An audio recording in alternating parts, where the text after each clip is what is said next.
নির্বাচন কমিশনের এসওপি পরিবর্তন হলেই বাংলায় স্বচ্ছ ভোট হবে, অন্যথায় স্বচ্ছ ভোট হবে না। রাজ্যের ৬টি বিধানসভা কেন্দ্রের উপনির্বাচনে বিরোধীদের ধরাশায়ী অবস্থা নিয়ে এমনই প্রতিক্রিয়া দিলেন ব্যারাকপুরের প্রাক্তন সাংসদ তথা বিজেপির নেতা অর্জুন সিং। তার অভিযোগ, নির্বাচন কমিশনের যেই এসওপি তৈরি হয়েছে তা পুরোপুরি তৃণমূল সরকারের হয়ে কাজ করছে। উপনির্বাচনে বিরোধীদের পরাজয় নিয়ে তার মন্তব্য, উপনির্বাচনে সাধারণ মানুষ তো ভোট দিতেই যায়নি, কিন্তু যারা ভোট দিতে যায়নি তাদের ভোটগুলো সবই শাসক দলের ঝুলিতে পড়েছে। তাছাড়া ভোটার তালিকা থেকে বাদ না হওয়া মৃত ভোটগুলোও তৃণমূলের বাস্কে পড়েছে।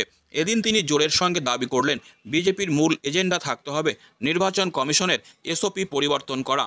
তার সংযোজন, দেশের অন্যান্য রাজ্যের নির্বাচন কমিশনের অফিসাররা বুথের ভেতরে বসেন আর রাজনৈতিক দলের পোলিং এজেন্টরা বুথের বাইরে বসেন।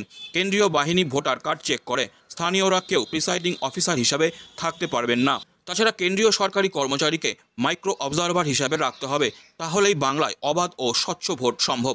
পশ্চিমবাংলা উপনির্বাচন বা নির্বাচনেই দেখেছিলেন 2024-এ যেভাবে এসওপি তৈরি করেছিল ইলেকশন কমিশন, যেভাবে প্যারামিলিটারি, যেভাবে ইলেকশন কমিশন এখানে যারা দায়িত্ব আছে, যে বিধানসভায় সরকারি চাকরি করে সেই বিধানসভা তার ডিউটি পড়েছে।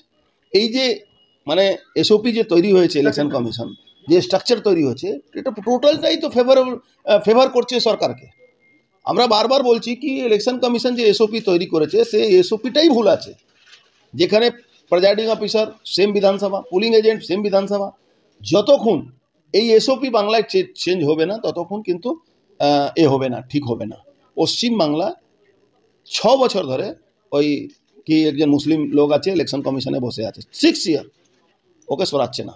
প্রিজাইডিং অফিসার এখানকার পুলিশ কমিশনার হলো তৃণমূলের জেলা প্রেসিডেন্ট, এসপি হলো তৃণমূল কংগ্রেসের জেলা প্রেসিডেন্ট, থানার ওসি হলো তৃণমূল কংগ্রেসের টাউন প্রেসিডেন্ট, গ্রামের ব্লক প্রেসিডেন্ট। সেখানে আপনাকে ভোট করতে গেলে এবার যেগুলো যেখানে 6টা জায়গা বিধানসভা ভোট হয়েছে, বিজেপি ভোটার শুধু নয়, সাধারণ মানুষ ভোট দিতে বেরোয়নি। যা ভোট দিয়েছে ওই তৃণমূলের লোকেরাই ভোট দিয়ে দিয়েছে।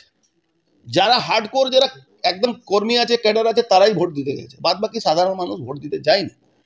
এটা তো আমরা জানা, কেন ইলেকশন কমিশনের ভূমিকা জিরো ছিল। 24-এ ইলেকশনেও মানুষ দেখেছে, মানুষ দাঁড়িয়ে থাকছে, তারা মরা ভোট, ডেড ভোট, অত ডেড ভোট বা আউটসাইডার ভোট পশ্চিমবাংলা যত আছে আপনি ভারতবর্ষে কোথাও পাবেন না। সব ডেড ভোট পড়ে আছে, যেহেতু পৌরসভা ওদের হাতে আছে। যত লোক মারা যাচ্ছে তাদের নাম বাদ হচ্ছে না, সেই ভোটগুলো তারা ফলস মেরে দিচ্ছে। আর যারা ভোট দিতে যাচ্ছে না, যারা যায়নি এই বাই ইলেকশনে, আপনারা জানেন সবাই এখানকার পরিস্থিতি কি আছে, সেই জন্য ভোট দিতে যাচ্ছে। এটাতে তৃণমূল যদি খুশি হয়, আমি বলবো ভালো আছে, খুশি হওয়ার জন্য। 26-এর জন্য এই খুশিটা তাদের জন্য ভালো আছে। এসওপি যদি চেঞ্জ না করতে পারে, ভারতীয় জনতা পার্টিকে 1 পয়েন্ট এজেন্ডার মধ্যে যেতে হবে। এসওপি চেঞ্জ করা মানে কি, ভারতবর্ষের সব স্টেটে ইলেকশন কমিশনের অফিসাররা ভিতরে বসে, পুলিং এজেন্ট বাইরে বসে, সরকার রাজনৈতিক দলের পুলিং এজেন্ট বাইরে বসে। দ্বিতীয় হলো ভোটার কার্ড প্যারামিলিটারি চেক করবে। তৃতীয় হলো লোকাল লোক, কোনো presiding officer first pulling, second pulling, third pulling থাকতে পারবে না। খুব কম হলে অন্য জেলা থেকে লোক নিয়ে আসতে হবে। খুব কম হলে একজন সেন্ট্রাল গভর্নমেন্টের এমপ্লয়িকে মাইক্রো অবজারভার হিসাবে রাখতে হবে, যেটা 2009-এ দেখেছি আমরা, 2019 অবধি আমরা দেখেছি। এখন মাইক্রো অবজারভার বলে শব্দটা উঠে গেছে, ওয়েবকাস্ট নামে একটা শব্দ নিয়ে আসছে।